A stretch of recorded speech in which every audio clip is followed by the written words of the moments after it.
Imagine if your toddler's bedtime often took longer than 3 hours. Imagine they refuse to sleep in their cot, will only fall asleep if breastfed, and every approach you've previously tried simply hasn't stuck.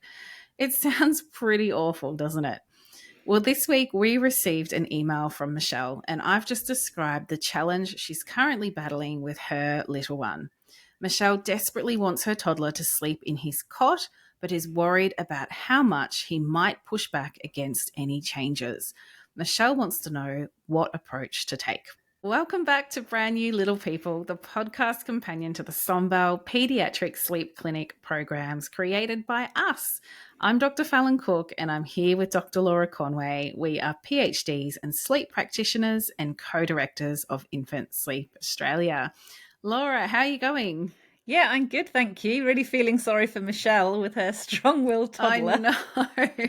I know. Oh, we've all been there. Toddlers can really have their moments where they're just tricky, really, Yes. really tricky. And it can feel so overwhelming as a parent trying to navigate, these challenging moments, especially when they are just strong willed and Yeah. know what they want and they're smart, they're assertive.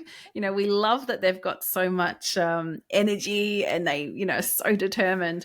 But it can make bedtime so hard, can't it? Yeah. And it sometimes can almost appear to come out of nowhere. Like one moment Mm. you had a big baby and the next minute the baby years are behind you and there's a really, really strong-willed toddler in their place. And Yeah. you get whiplash because the development is so quick.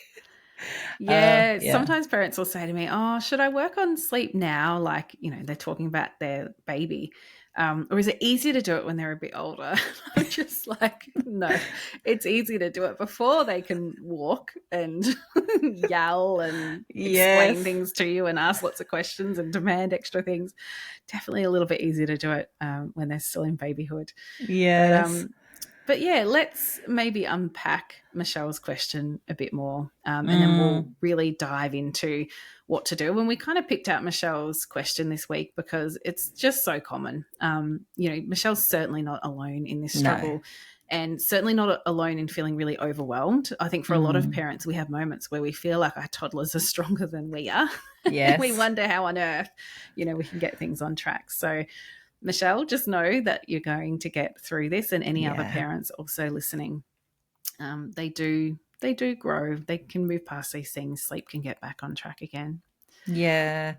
So Yeah. Michelle's toddler is 18 months old, and she describes him as being really smart, really active, and crucially, really persistent. Yeah. So if he wants something, then he sets his eye on it, and he will persist and persist. And that's really hard as a Mm. parent when you're really sleep deprived, because Mm. you know that you need to be consistent in your response, and it's really hard to do when you are tired. Yeah, your reserves are low already. Mm, So where do you find that extra strength? Yeah, what mm, really interested me was, and I know you and I say this all the time in the sleep clinic, but Michelle says they've been to sleep school 3 times mm, and each time helped to some degree, but that progress didn't last. mm. Um, it does give me a few clues about what could be going on, which Yeah. we'll unpack. Michelle also says he can cry a lot at bedtime and that, it feels really overwhelming and pretty hard to persist through. But Mm, I thought there was a really lovely positive in there as well. And so often parents tell me this and they don't realize just how good it is when I hear this. She mm. says he occasionally will settle in his cot with parental presence, but mostly he co-sleeps and breastfeeds to sleep. So often parents are really quick to pass over that. Oh, sometimes they fall asleep in their cot. They really focus on all the times when they don't. But Mm. I often say to parents, if they can do it sometimes, that is a really good thing. It's not such a foreign thing for them to do. Yeah. They do know how to do it. We're just going to look at what's stopping them from doing it a bit more often.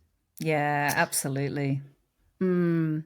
And he hates his sleeping bag, but Michelle also noted that he's going to need to wear it in winter, his Yeah. sleep sack or sleeping bag, because it will be cold. And we know Hmm. that children are pretty terrible at replacing their own blankets until, I don't know, I reckon they've got to be almost 5 years old before they really start to figure out how Mm. to do it themselves, for a lot of them anyway. So sleeping bags or a sleeping sack is, a really good way to just keep them warm and not have their nights too interrupted. Mm. So that's a bit of a sort of overview of what's going on for Michelle. Laura, what are the first sort of things that jump out to you? What's the first thing you'd start with? Well, as soon as I hear from a parent that a settle at bedtime is pushing out to such extraordinary lengths, so 3 hours in Michelle's toddler's Mm, case, that immediately tells me that there's a mismatch between bedtime and when the toddler is actually ready to go to sleep.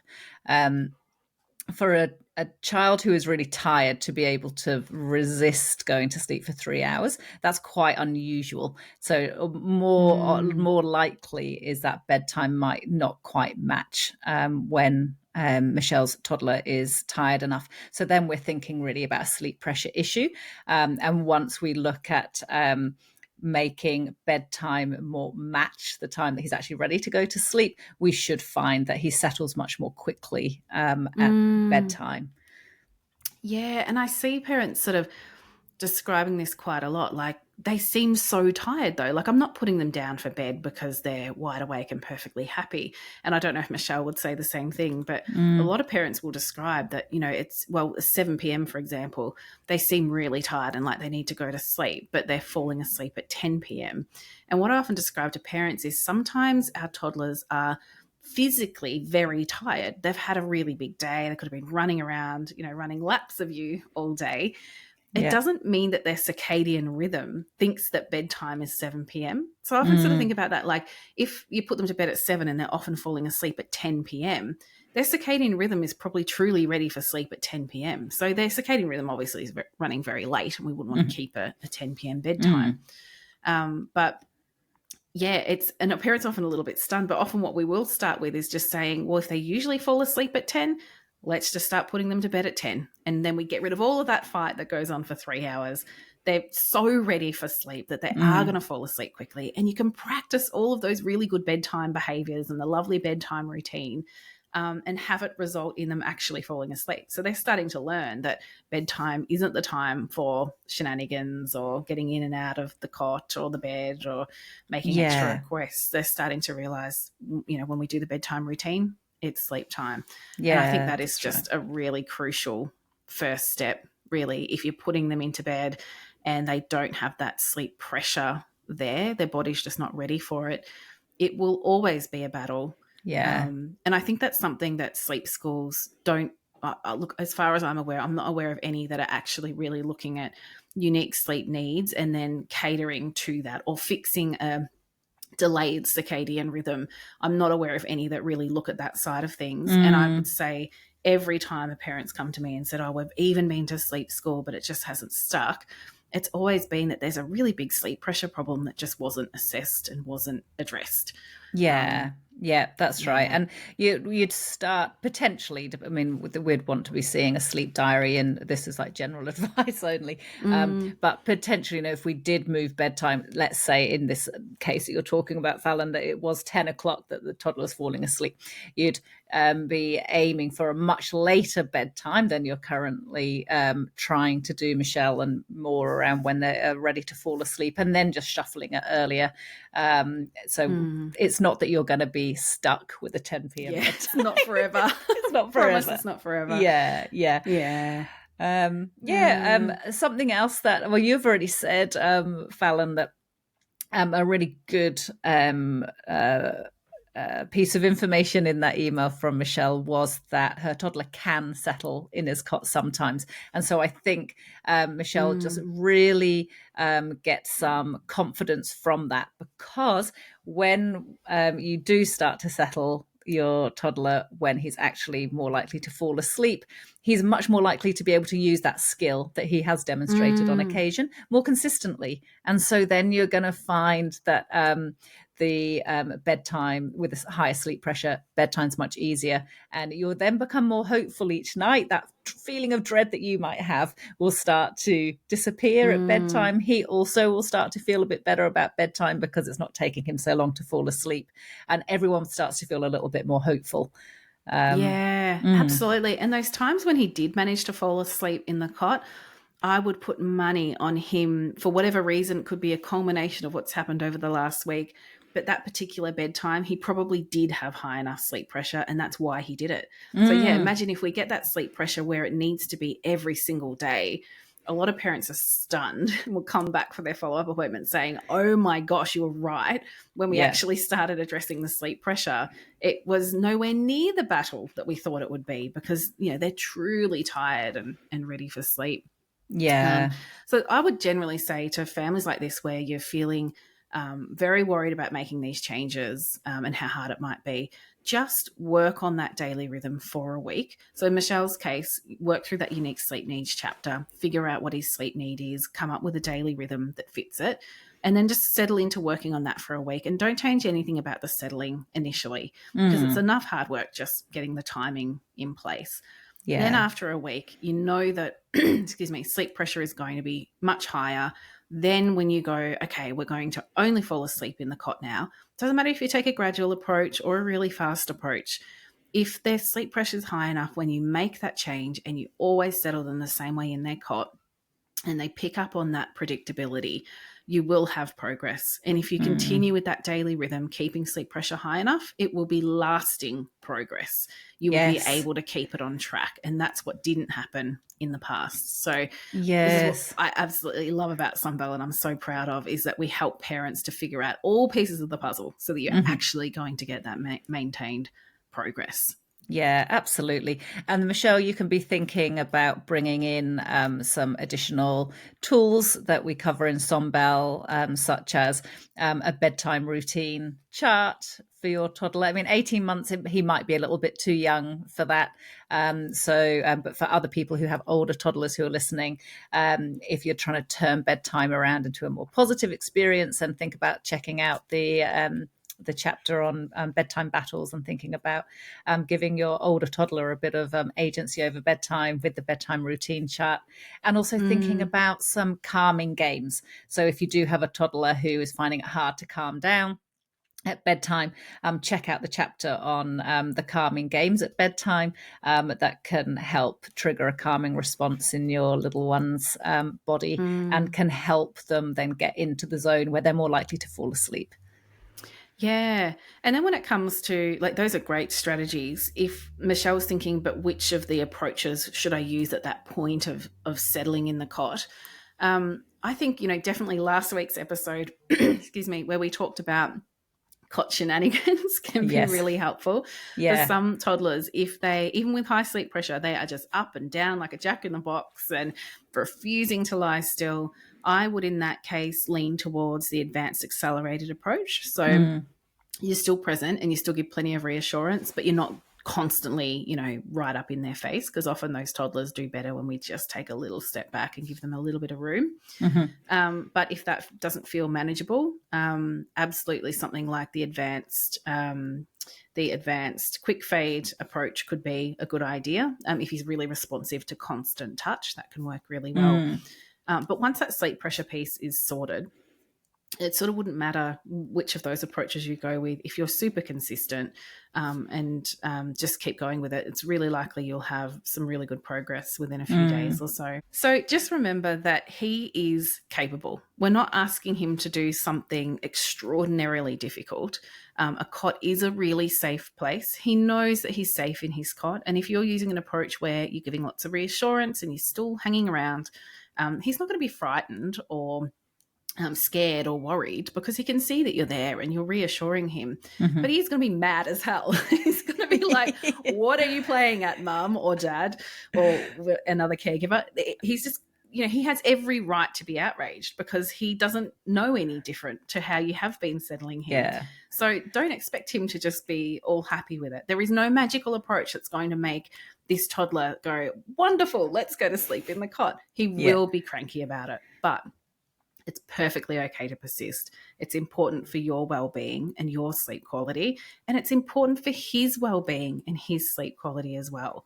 So you've got every reason to work on this, and once he makes that transition and he's feeling good in his cot, you will not know yourself. It will be so much easier at bedtime. You'll get much more peaceful nights as well, and I think Michelle deserves that after the tricky road Yeah. that she's been traveling. Yeah, absolutely. So let us know how you get on, Michelle. 3 trips to sleep school. Mm, Really struggling with those really long battles at bedtime would be taking its toll. So good luck. You can do it. So can he. Send us an mm. update so we know how you're getting on. And yeah, Yeah. we wish you all the best. And Michelle's probably a really good candidate for a coaching call. So if you do want to have a chat through things, we can always come up with a really clear plan, together moving Mm, forward, especially with the sleep diary stuff. If you need a hand with that, that's what we're here for. yeah. Awesome. We've got Okay. so many Oh, questions this so week, many. Laura. We are like, come on, you've got to crack your knuckles and like do some Yes. stretches because we've got quite, are there 14 Whew. or something? It's a Yeah, lot, there's a lot. So but we're just going to power we're through. going to power through. Now because we've had so many, we have had to really edit them to ensure that we can answer everybody's questions. So if you have sent in really, really long questions, just be aware that when we read them out now, they're going to be condensed. Mm, And if you feel that we've missed some elements that were important to you in the long email that you sent through, it's highly likely you need a coaching call. yeah. So listen to our response now. If you feel like you need a little bit more help, then get online, book yourself a coaching call, and then we can discuss in much more detail your particular case. Yeah, such a good idea, Laura.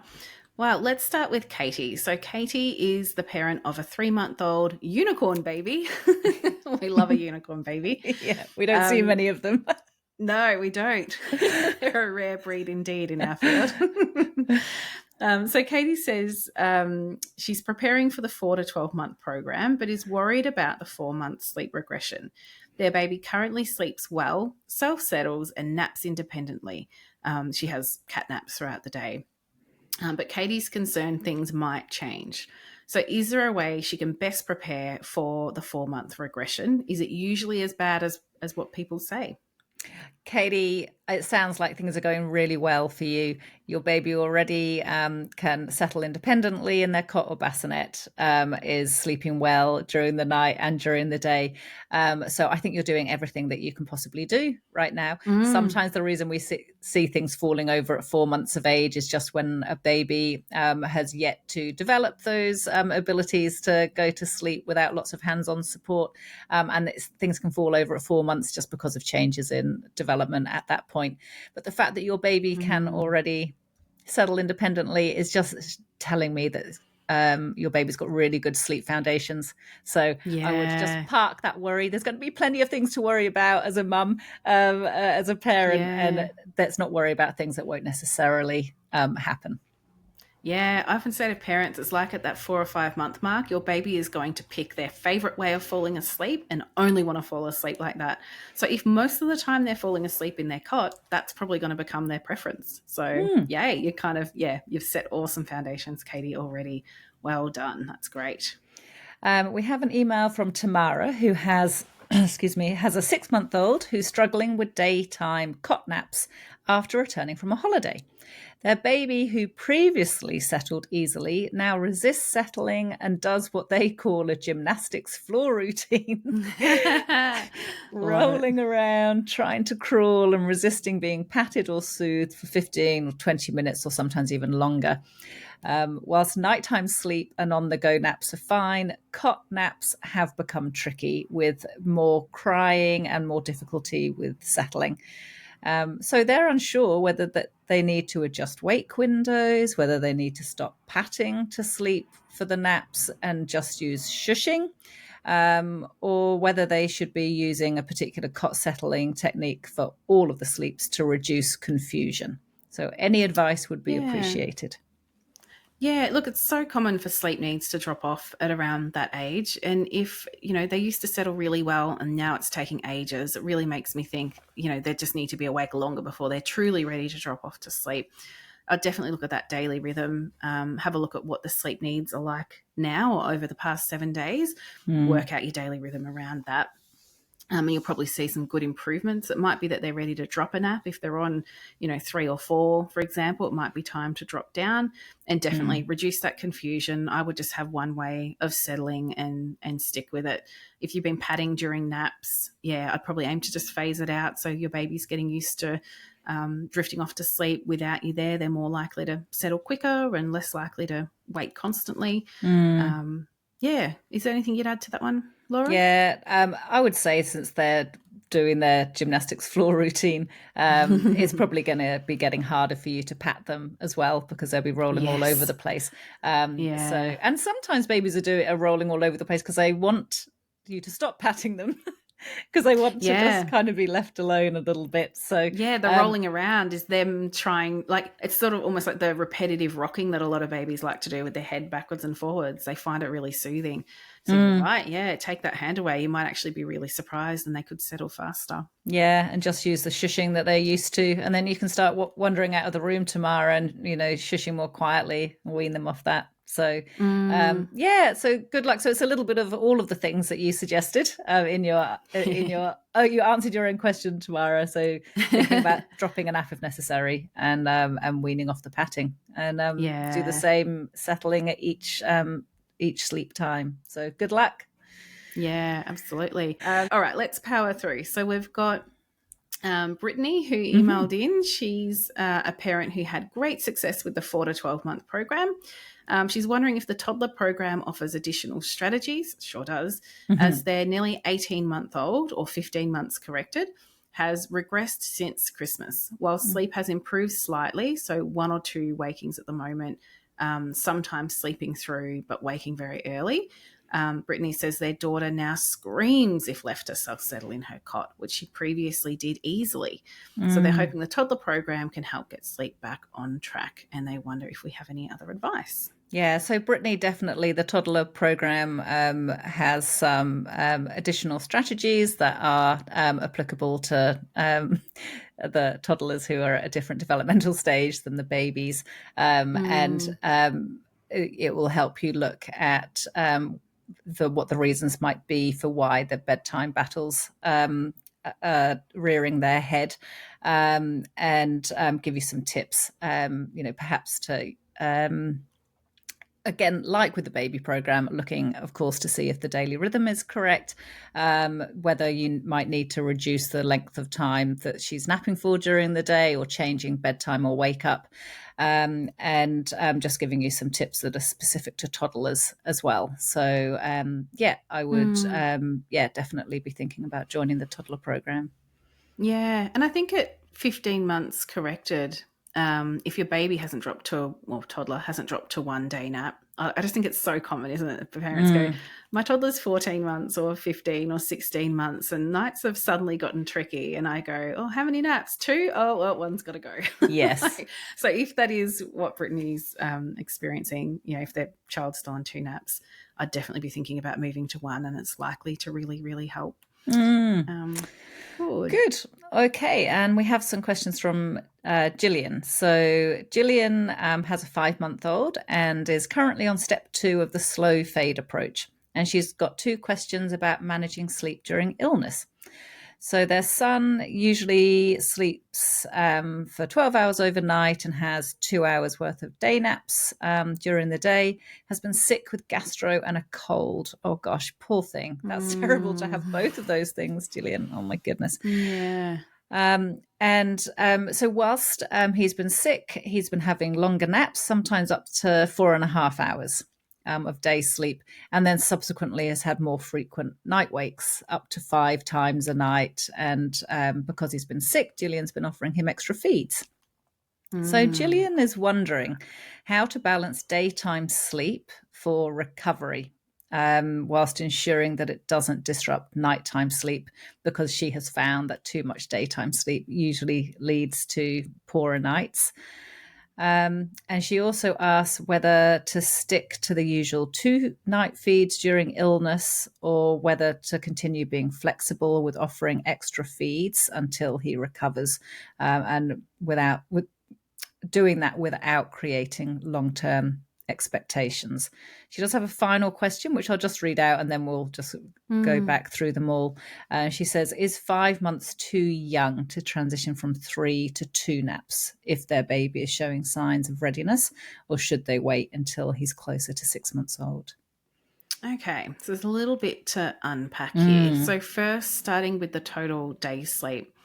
Of course, we all need a bit more sleep when we're not feeling well. Mm. 4.5 hours is a lot. So it's a lot of day sleep. So I'm not surprised to hear that nights were a bit tricky. Mm. I can't give you a magical formula on exactly how much day sleep you should offer when your child is sick. But I kind of feel like offer more, but maybe not twice as much as what Mm. they would normally have. So it might be that you allow them to nap a little bit longer for each of the naps, but look, I'd be trying not to add sort of more than 2 hours or so to their day. But, obviously it depends on how unwell your child Yeah. is. And there's so many variables to consider here. And some parents won't worry too much, but they just try and make sure that last period of awake time before bed is still as long as what it usually is, just so they're building up that sleep drive before sleep. But yeah, sometimes it just goes out the window. When they're Yeah. better, you just have to get them back on track with their daily rhythm, and that's all you can do. Whether Mm. to stick to their usual 2 night feeds during illness, this is a 5-month-old baby.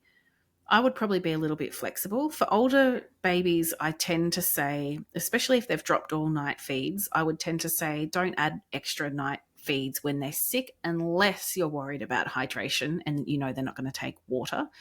Mm. But for a 5-month-old, I wouldn't be too worried. I mean, he usually has 2 feeds, and offering a third one's not going to, change Mm. much. Offering 6 or 7 feeds per night all of a sudden might be, probably unnecessary and not Mm. needed. That could be hard to kind of come back from. You might have to spend some time really working on reducing those once he's better. So Mm. anyway, short answer would be just be a little bit flexible with the night feeds given his age. Is Yeah. 5 months too young to transition from 3 naps to 2 naps if they're showing signs of readiness? It is a little on the young side. I'd probably Mm. try and trim down the length of those day naps before I would drop one and just see if Yeah. that means he stays on 3 naps for a little bit longer. Is there anything you'd add to that one? No, I don't think so. I think that Gillian has been coping with a really tricky time. And when you're right in the midst of sickness, you just need to ensure that your child is getting all of the rest and all the hydration that they Mm, need. And just know that once he's better, you'll be able to get back on track. So if things often do fall over, particularly if it's something awful, like horrible, like gastro, um, and sleep can fall over. Yeah, once the peak of the sickness has passed, then start to think more about, okay, how am I going to get things back on track? But mm, you're juggling so much as a mum with a sick child, so don't be adding more guilt on top of what yeah. you're already dealing with. And you will get back on track. 5 months old, yeah, 5 months old, he's still going to be building his sleep pressure quite quickly during the day, which is probably that because younger babies build sleep pressure more quickly. That's why they need more naps during the day. And so even if he's showing the signs that he could go down to 2 naps, you'll probably find he just struggles and becomes a bit miserable because his sleep Mm, pressure, he's just not yet at the point that he could actually tolerate it. He'll probably be one of the earlier droppers down to 2 naps, so much more around the 6 month rather than 7 or 8. But yeah, just hang on to the 3 for the moment. Hmm. mm. Good advice. All right. We also have Helen, who's the parent of a 14-month-old and is trialing a transition to 1 nap. Hmm. Good thinking, Helen. Yeah. It's just what I was saying a moment ago. So Helen says, while their baby copes well with with the longer wake windows, Mm-hmm. so they're happy during the day, they're seeing frequent wake ups 4 or 5 times before midnight on the 1 nap days, often ending with feeding to sleep when nothing else is working. After midnight, he sleeps through until 7 a.m. Previously on 2 naps, and those naps were an hour 20 and about 40 minutes. She says bedtime was around 8 p.m., sometimes slipping to 8:30 or 8:45 p.m. Now on 1 nap of, what is that? That's 2 hours, 1 nap of 2 hours. 2 hours duration, bedtime is at 7 p.m. So they're wondering if the early night wakes are due to overtiredness if their baby isn't ready for 1 nap, or if they should be pushing through. Okay. So it's very unlikely that those wakes are due to overtiredness. I think you're riding a Mm, little bit of a roller coaster where your toddler is sometimes not sleeping very well, waking frequently before midnight. Then on subsequent days, then they are really, really tired, feeling like they need more naps, going back to 2 naps. And then seems to be sleeping well overnight. And then in a sense, they almost oversleep. So then on the next, subsequent nights, then the nights are more wakeful again. And so it's just going up, down, up, down, up, down. I suspect that there's some fluctuation creeping in day to day. And it's your toddler's body is finding it hard to just settle. So I would be thinking, without just doing the maths off the top of my head, which has never been one of my strong points, I'm wondering whether actually that bedtime needs to be a little bit later, because it sounds like when they were on 2 naps, they were still having about 2 hours total. Now they're on 1 nap for 2 hours, but you've moved bedtime a whole hour earlier. So I think actually you don't need to move bedtime earlier, because the nap is the similar total sleep duration as it was before. Have I worked out the maths correctly there, Fallon? Yes. Yeah, because it was an hour. Yeah. I was just looking over the notes as well. Yeah, I agree with you. I think that waking up a lot early on in the night is usually due to sleep pressure not quite being there yet. So you might find even just trialing a 30-minute later bedtime, you might find they settle down and they're good. But yeah, I agree with you, Laura. That swaying from 2 naps to 1 nap, bit of back and forth, is just going to mean the circadian rhythm has no expected set point when sleep starts at night, and that can really wobble around and cause the exact difficulties described. So I would go for a full week, 1 nap, tinker with that bedtime a bit later. And look, it's very unlikely that they're not ready for it at 14 months of age. But I suppose if it's just not working, go back to 2 naps and see if it's better. Because that's what I often say to families. They go back and try 2 naps and then go, oh, hang on, that actually wasn't the problem. Nights are still really, really tricky at the beginning. So it might be a little bit of experimenting needed there. I think actually Helen's describing when he was on 2 naps, sometimes bedtime was creeping close to 9, 8:45 p.m. So you probably just want to have a double check of what your 14-month-old average sleep duration is as well, because there's a good chance that even though before on 2 naps bedtime was 8, if he wasn't going to sleep sometimes until closer to 9, that you may need to do a little bit of tweaking around expectations for bedtime and wake up. Okay, good. Where are we up to? Are we up to me or your turn, and we're up to Sophie. And I just realised we need to get our skates on. Okay. Let's go. Okay, so Sophie has a really little one. She's got a 9-week-old who's happy. And the baby's nighttime sleep is looking quite good, 5 or 6 hours at the start of the night, and then has some shorter blocks in the second half of the night. And so the problem that the question Sophie has regards the daytime naps.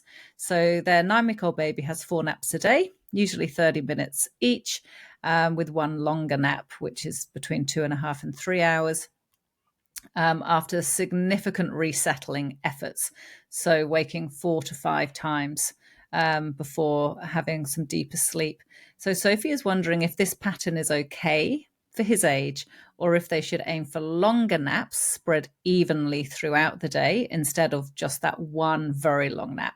So having, it sounds like then 3 short naps, or maybe 4 short naps, and then one much longer one later on in the day. And she also notes that their baby gets upset in the evenings if the nap timing is off. So do we have any advice for Sophie with this very little baby? Yeah, so at that age, I would expect lots of crankiness in the evening. So don't be alarmed and thinking, we didn't get the naps right and it's caused this crankiness. You're usually going to get crankiness anyway. And often that's, happening a lot at this age. So just don't worry too much if that happens. Given it's taking a lot of resettling to get your baby into deep sleep, it makes me think they're being settled a little bit too early maybe for that longer nap. Look, I would say if you're happy with what's happening overnight and you can manage the day naps how they are, like it's working for you, you're okay with it, you don't have to change anything. I wouldn't say that you have to try and have 4 naps all of the same length split across the day. There are lots of babies that will have a couple of cat naps, a longer nap, maybe another cat nap again. But I wouldn't be trying to get a really, really, really long nap in there on purpose. If your baby does seem wakeful and like they don't really want it, it would be totally fine to just have a bunch of cat naps on any given day. A lot of parents really worry about giving their baby one big longer nap, like it's some crucial thing to have good sleep quality, when it's not. Some of them need it and some of them just don't. So I would just say, Sophie, try not to worry too much. If you can't get that longer nap in, I'd be really looking for a collection of tired signs where you can't distract your baby. They're grizzly and grumbly. There's no happiness left in the tag. Then go put them down, and you should find that they're settling pretty quickly. Does that answer the question, Laura? Yeah, I think so. I think it's mainly around, I think as you have just said, Sophie is trying to get at least one really long nap, so 2.5 to 3 hours. But in order to get that really long nap, Sophie is needing to resettle her baby 4 or 5 times.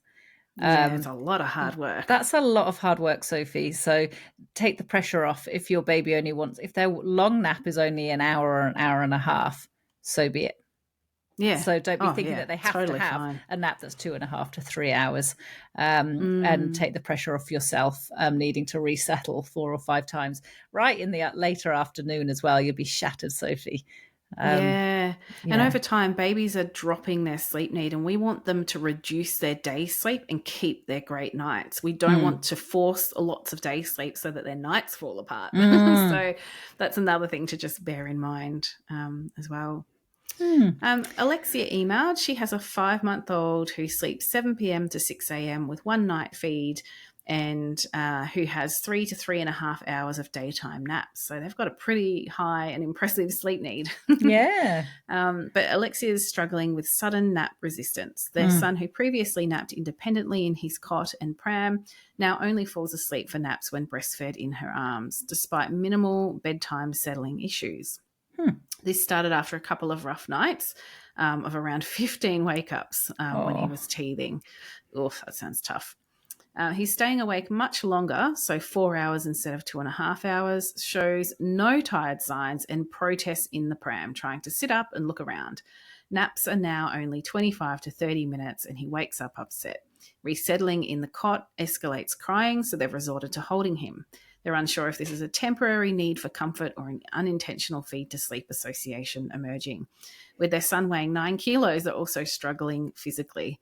I feel like we've sort of answered this question over another few answers, haven't we, Laura? Yeah, I think so. Yeah. So look, I think that your 5-month-old sleep needs are just changing, and his need for having such high number of hours across the day is no longer there. So in the past, up to 3.5 hours of daytime sleep. He's doing 11 hours overnight. I think that although it seems sudden, this change, it's coinciding with a drop in his sleep needs. So I think that, we know he can go to sleep independently. He sleeps all night really well. He's resettling himself multiple times overnight. So we know he has got all of those skills. So I think that it would be a wise idea to double check what his sleep needs are, look at the suggested schedules in the unique sleep needs chapter, and look for probably around 3 naps a day at 5 months old. And if he's starting to if he has 2 longer ones and then that last one is just a short one, is just like the 25 to 30 minutes, that's okay, because he's on his way to eventually dropping down to 2 naps. I reckon his need for day sleep has declined, but importantly, his need for more learning, interaction, engagement has increased. And we don't want to deny babies that. If they're showing that they really want to, he's trying to sit up in the pram because he's like, I don't want to go to sleep. There's stuff to see. We want to totally grab hold of that and run with it, because that means he's really entering that phase where he wants to learn and experience everything. That's really important as well. So I agree with you, Laura. Some tweaks to the daily rhythm will also help protect nights, because I can almost guarantee the next step is going to be those nights falling apart if we do keep pushing for more day sleep, he's probably not going to go back to exactly how he was. But if we just come up with a daily rhythm that suits his current sleep need, things will settle down. Yeah. Mm. Okay, so Bonnie next. So Bonnie has a 2.5-year-old, and she's wondering if they should make changes to their daughter's sleep routine. So she naps every day at lunchtime, and then takes 1 to 2 hours to fall asleep at night. Oh, so Bonnie, I suspect our earlier chat about Michelle's case would be useful. That's a long time to fall asleep. In Bonnie's case, her 2.5-year-old is happily playing or talking in her cot until she dozes off, so she's not getting upset about that really long time it's taking her to fall asleep. So Bonnie says, well, the nap and evening downtime from 7:30 p.m. onwards are a welcome break for the parents. They're unsure if maybe they should cap the nap, push bedtime later, or remove the nap altogether, or if it's fine to just leave things as they are while she's happy and settled. Any advice? Look, I would say I would be a little hesitant about having her awake and happy in the cot for that long, simply because what we know about sleep is, if even as adults, if we spend a lot of time in bed when we're not sleeping, it erodes that association between getting into bed and falling asleep. So sometimes for toddlers, they'll start to just become really frustrated when you put them in the cot, because it's just, they know they're going to be there for a while on their own. It's pretty boring. So I'd be thinking we want to probably be putting her down at a time where she can fall asleep a little bit quicker than that. Generally within 20 minutes is what we're aiming for. Should you be moving that schedule around? I would say she's taking 1 or 2. Now, how long is the day nap? We don't know. No, don't have that know. in the notes here. That's okay. I would probably start to trim the day nap, unless the day nap's already only 30 to 45 minutes or around about a sleep cycle. If it is, 2 hours or something, I would start trimming it down to just 1 sleep cycle, because she's getting close to that age where a lot of them are just dropping the nap altogether. But before we drop it, we'll always just try a shorter nap and see if they keep it a little longer. When you trim down that day nap, you should find she starts to get sleepier a little bit earlier in the night, so that you can, still try and put her down at roughly the time that she would be falling off to sleep. But it might be a little earlier than it is now, so that you're still getting that parent time in the evenings to, switch off a little bit. And it might be that soon, she does better with no day nap at all, and you get a much earlier bedtime. It does sound like she could be heading towards that pretty soon. So hopefully that gives you a few tips, Bonnie, to consider. Would you add anything to that, Laura? No, I don't think so. As much as it is wonderful to have all that quiet time, I think we're just what we would like to future-proof you, Bonnie, so that your daughter doesn't start getting a bit ratty and unhappy about all of that time by herself in her cot while she's not sleeping. Can be good to be proactive and keep things on track rather than having to drag them back on track later on if things get a bit wonky. Yeah, good. Bree emailed in. She's the parent of a 15-month-old low sleep needs child who was struggling with sleep disruptions since starting childcare. Their son was sleeping well from 9 p.m. to 6 a.m. with a 60 to 80-minute nap. However, when he started childcare, he began having separation anxiety. They also give him longer naps because he seems so tired. So his naps have gone up to 1.5 to 2 hours. And now he has more frequent night wakes. He's up 2 to 4 times, and it can take 30 minutes to resettle him in the night. He's also had teething and illness, making sleep harder. They're unsure whether to base his sleep needs on 9.7 hours, that's very specific, from recent tracking, or assume that it's about 10 hours. Look, I'd just probably go with 10 hours. And whether to cap his nap at 40 or 60 minutes to preserve the 9 p.m. bedtime. They're also phasing out parental presence during sleep, but finding it difficult due to his agitation, and he has some head banging behaviour as well. Any advice on managing nap length, bedtime, and separation anxiety? Oh, yeah, we have lots of advice, Brie. Probably can't go into the separation anxiety so much today. We probably need a whole other episode on that. Like Fallon says, I would just be rounding up to 10 hours rather than trying to split hairs with 9. And there can be variation from week to week. So I'd be thinking about 10 hours, and I'd be having a chat with daycare about exactly why they're giving him the longer naps and what he's like when they wake him from a shorter nap versus when he has a longer nap, just to get a sense of their hesitation. Sometimes when we will work with some families whose children go to daycare 5 days a week, then we really want to have a firm understanding of the experiences of the educators who are looking after our little ones, because we all need to work together, rather than it being, we don't want to be clashing. So it's always good to understand from their perspective what's happening. And we know that some daycare centres are really hesitant about capping children's daytime naps or waking them early. And so it's good to know what your daycare centre's policy is and try and work around that. So if, for example, they will not wake your toddler, then we have to think about what things are in our control. And the things that are in our control are bedtime and wake up. Now, I can see, Bree, that in your circumstances, you do have a very low sleep needs toddler, and I can imagine you do not want to go too much later than 9 p.m. And so it's a little bit of a trickier case than maybe for other parents who might have a 12-hour or 13-hour sleep need toddler, where we've got a bit more wriggle room. So when you have such a late bedtime already, it does make it harder to accommodate a longer nap. So sitting down with the daycare educators and explaining to them what it does mean for you and your child if they do have a much longer daytime nap means that they can't fall asleep until 9:30 or 10, which really is just very, very late for a family. So you have also had the teething and the illness on top of things. So you're really getting, there's a lot on your plate, Bree. So once he is better, then I would say let's think about bringing back a cap around his daytime sleep, as long as it's possible with daycare, and do everything you can to help them understand that a cap on the daytime sleep is really important to preserve that good overnight sleep. So yeah, I would be thinking once he's better, up to an hour daytime sleep max, so that you can preserve that 9 p.m.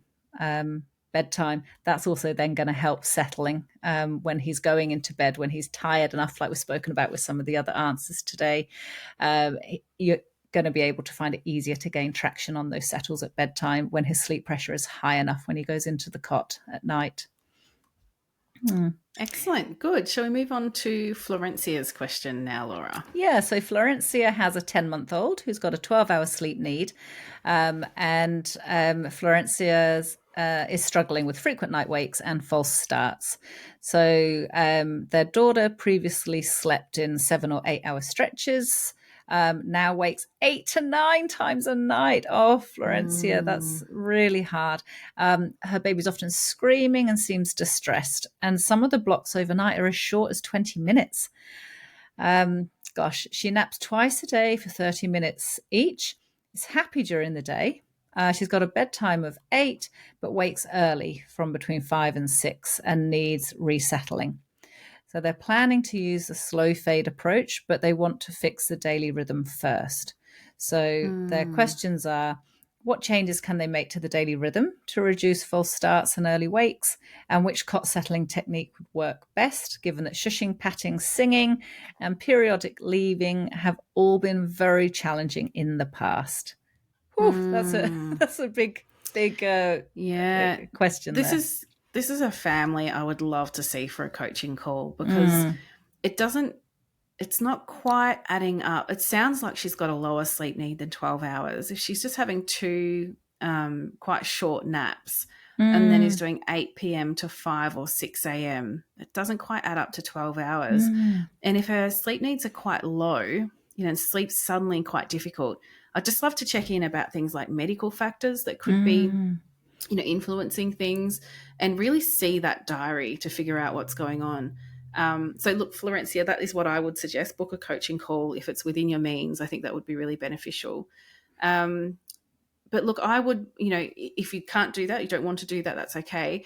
Have a look at the sleep diary. What is our actual sleep average sitting at the moment? And I would try to cater to that. Go through the physiological factors that impact sleep chapter. If Mm, there's anything in there that makes you go, oh, she does do that a bit, go see your GP and follow that up in case there's a medical kind of mm, component to some of this sleep difficulty. Once we've got that sleep pressure high enough with a new daily rhythm, and provided there's no other factors influencing things, um, you know, I would say then you will have success. Even if you are padding and shushing and that previously didn't work, if the sleep drive is there, it will work if you're really consistent with it. But it's going to be about getting that timing piece right. And I'm mm, sort of reluctant to go, here's the perfect schedule for you without seeing that diary because we're talking about pretty low sleep needs. mm. Um, what do you think, Laura? Yeah, no, I think it's right to be a little bit cautious, Fallon. There has been, your daughter previously did long stretches, Florencia, and now is waking really frequently. And so I think just doing a double check on the sleep needs and double checking the physiological factors is going to be really important. And then picking any of the approaches in Sombel are going to help your daughter to learn to go to sleep in her cot. Although actually, I'm not sure even if she's going to sleep. If she's going to sleep already in her cot at the start of the night by herself. Um, and then it's just the wakes overnight that are problematic. Yeah, I would just be ruling out the physiological side of things first. Mm, And then when those are ruled out, then picking one approach that you just do consistently every single resettle overnight. yeah, Mm, yep. Yeah, so Florencia, if you're wanting a bit more help, just reach out because I think it would be really good to unpick that one a little bit. mm, Carmen had some questions around keeping the sleep diary, which I think we can answer pretty quickly. They're mm. just wondering about when they're tracking the sleep in the diary, do they include when their child is asleep during feeds overnight? And should they continue with settling their baby in their arms after a short nap while filling in the diary, or is that going to sort of make the diary inaccurate? So when you're very first logging your child's sleep, don't change anything about how you settle them. Just settle them like you currently do. If you normally resettle them, carry on doing that. We just want to see kind of what the sleep needs are right now before you start anything. So if you're resettling her after a short nap at the moment, carry on doing so. You don't need to change Mm, anything else. In terms of the logging the sleep overnight during the feeds, if you just get a sense, like often we have a sense that maybe half of the time our child is actually asleep, and they're just doing that kind of not really, they're using your breast as a pacifier rather than feeding. So then you might say, oh, look, if it was a half an hour feed, but they were asleep for half of it, you might just say, oh, well, they were 15 minutes of that, they were actually asleep. mm. Mm, Yeah, I think that's really good advice. Angela says, my 8-month-old for the past 3 days has been doing only 2 naps. He finishes his second nap around 2:30, and I don't put him to sleep unless it's past 6:30 p.m., usually 7 p.m. mm-hmm. And he sleeps until around 6:30 to 7 a.m. with 2.5 hours day sleep. Is this pushing the wake window too much? Should I be putting him to bed earlier? I feel like he's okay, but tonight during that last wake window, he was so upset and unsettled and just kept distracting. I had to keep distracting him until 6:45 p.m. Um, so at 8 months old, Angela, it's perfectly fine for your baby to have a nice long stretch awake before the start of the night. So he's currently having around 4 hours, 4.5 hours awake before he goes down at the start of the night. That's absolutely fine at this age. Mm. Some days he will just be a bit grizzly. Sometimes I'm a bit grizzly, to be honest, in the lead up to bed. Like all of us can be just in that last hour before bed. We might not be our best selves. We're more Mm. able to regulate ourselves than little ones. So Mm. yeah, I would. I wouldn't be worried about an 8-month-old being awake for 4.5 hours before bed. That's Mm. perfectly fine, Angela. Would you add Yeah. anything, Fallon? Well, if you're finding it really tricky, you could just try pushing the second nap just slightly later and see if that helps. I think a lot of the questions we get around this are provoked by parents seeing these ideal wake window charts online. And I've seen that from a few parents lately.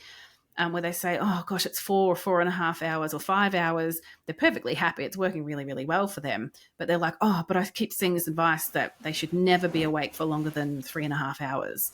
So I Yes. must be doing something wrong. And it's like, no, you're actually following your baby. You're doing Yeah. everything perfectly well. So Good. yeah, that sounds good. Melinda has a 3-month-old and has a question about awake times. So, actually, quite similar to Angela's question. Her Mm. baby can only manage 90 minutes awake during the day, settles okay for naps. He does need resettling, but that's Melinda said that's okay for her. He sometimes has a wake up at 1 a.m. for a feed after going to bed at around 9, and his last awake time of the day is 90 minutes. He then wakes at 3 a.m. So he has a 1 a.m., a 3 a.m., and then he wakes at 7. The last week, he's been waking every 2 hours for a little comfort in addition to that. So Melinda asks, is this a sleep pressure issue? Do we need to increase the awake times during the day? Is that why the number of wakes he's having overnight is starting to increase? Hmm. It could be that, yeah, there's been a drop in sleep needs. So it might be time just to dial back maybe one of those day naps instead of resettling him. Just let it be a shorter nap and see if that helps the nights. Hmm. And when you say you're offering a little bit more of comfort in those 2 hourly wakes, I'd say just hesitate a moment. When he wakes up, try and just wait a few minutes, listen to him, see what he does. Sometimes babies wake up, they give a big cry, and then a minute later they're quiet and they're back to sleep again. So just give him that little bit of time. If you're always really quick to run over straight away and give some comfort, he's just going to think, this is great, let's keep doing this. He's going to start to feel a bit motivated to do it as well. So you can just pause a moment and see if he really needs your help to get back to sleep, or if he Yeah. can manage it himself. Yeah, definitely check in on that daily rhythm too. Yeah, and it's around just giving him the opportunity to see what he's going to do when he wakes up in the night. So at this age, they can't. I Mm, mean, we've got no babies are manipulating or trying to no. control their parents or anything like that. But it's just a case of when he wakes up during the night and has those very natural wakes, because we all have them all through the night. Just give it a moment, just see what he will do. Give him the opportunity to see if he can just let out a cry and go back to sleep. So don't feel like you Mm. have to bust over straight away. Um, Yeah, it's so normal for babies to start to let out a little squawk when they are in light sleep, and then they'll just go straight back to sleep. But if mm, parents start to, yeah, rush over straight away, it just kind of keeps it going. So, yeah, yeah.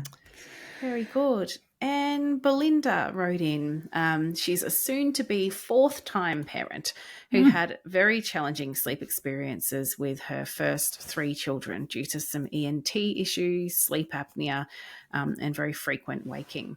So, Belinda is feeling confident after completing the newborn program, which is our 0 to 3 month program. And Belinda's wondering how to manage bedtime routines when out at evening events, as their partner is a musician and they're often out quite late. Any advice for handling bedtime interruptions while also trying to maintain consistency?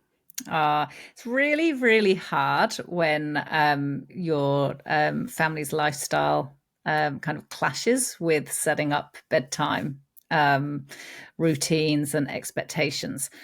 So, look, when this is going to be your fourth time round the tracks, Belinda, and you may just be feeling really nervous because you have had sleep problems with your first three children, which sound like they're pretty significant and were physiological in nature, and they, well done for getting on top of those. There's a good chance that this baby may not have such physiological issues, and is just will feel like a walk in the park compared to the previous three. So it's going to be a case of seeing what the temperament of your new baby is. Some little babies absolutely fine falling asleep in a loud spot in the pram or in a carrier, and they just cope really well with it, and then you don't actually have to change much about your lifestyle.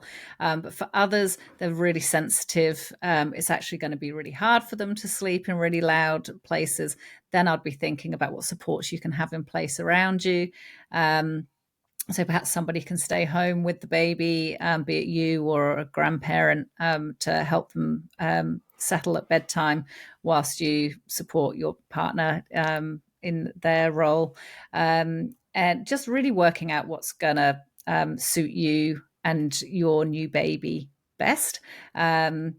There isn't just a magic one answer. I wouldn't say, until we know kind of what temperament and personality type and how sensitive your baby is going to be around sleep. It's a bit hard to give you any kind of general advice.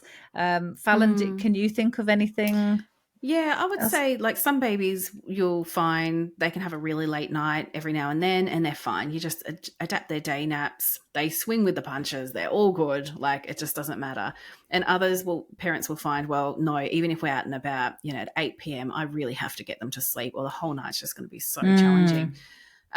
If you are going to be settling them for sleep when you're out and about doing stuff, the best advice I can give you is to take all the things from their bedtime routine. Obviously, you can't do the bedtime routine, but what I mean is even if they would probably have a nap in the pram without having their normal sleep sack that they'd sleep in, or even maybe not their dummy, or if they're an older baby, it could be a comforter.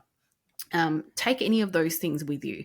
And when you go to settle them in the pram for their nighttime sleep, even though they might not need their sleep sack, put it on them anyway, because you're showing them that doesn't matter where we are, when that sleep sack comes out and I give you the comforter if they're old enough for one, or the dummy if they have one, or maybe you're humming a song in their ear when they're falling asleep. You're teaching them that when these things are present, we go to sleep. It might not be in bed. It might be in the pram, laid flat with the hood pulled over so it's a little bit darker. But it's similar enough to their bedtime at home that they kind of take the cue and get to sleep at that time. And I did that with all of my kids. If we had mother's group, in the middle of nap time, I took the sleep sack and all the things they needed for sleep. And I would, when they were really little, I'd swaddle them, put them in the pram, laying down flat. And they would just take the cue that, it's sleep time. So it's going to depend a bit on temperament, whether you just let them have a late night and an extra day nap that day, or whether you need to really stick to the same bedtime, in which case take those sleep associations with you as best you can. And have fun, because maybe you've got a little rock star baby who's going to absolutely love going out and being in amongst it all. And hopefully they'll be really flexible and it'll be quite conducive with your lifestyle. It's what we always hope for, isn't it? Look, take some hope from the first question from Katie, who had a 3-month-old unicorn baby. Maybe you're going to have one of those too, Belinda. Oh, yeah. Isn't Belinda due for one of those after 3 others that had tricky sleep? I wish we had a unicorn. I wish we could have a magic wand and we could wave it and go, ta-ding, Belinda is to have a unicorn baby, please. We haven't been granted those powers yet, but maybe one day. No. Well, thank you everyone for tuning in, and a huge thank you to Renee, Gillian, Karen and Callie, who bought us coffees in the past week. It was so lovely, and they posted lovely things about us when they thanked us and gave us those coffees. It's really, really lovely. If we've helped you and you'd like to buy us a coffee, it's so easy. Just go to buymeacoffee.com/infant.sleep. And there's a link in the show notes as well. And if you enjoy this podcast, please leave us a review. Some rotten person gave us a 1-star review the other day, Laura. Did they? Isn't that mean? They didn't write why. They just gave a 1-star review. So we need our army of supporters to go and hit that 5-star button to tell that person to bugger off. Anyway, subscribe to the podcast if you haven't hit the subscribe button. And of course, if you have a baby or a toddler and you're having, protracted bedtime, settling's really tricky, they're waking all the time, they're needing heaps of support to fall asleep, you owe it to them and to yourself to work on having really great sleep health. It changes the lives of families, and it's so possible to do. We have our sleep clinics you can come and visit us at if you're in Melbourne, but we also have a telehealth clinic, and we see people all around the world, as long as they're not in America for insurance purposes. So really, no matter where you are, we can see you if it's outside of America. And of course, we have the Sunbelt programs, which mean you can literally get started today. So if you're needing that support, reach out. It's what we're here for. If you're a member, you can book a coaching call with me too. So thanks for tuning in, everybody. Have a fantastic week, and you'll hear from us again next week. Thanks, everyone. Bye-bye.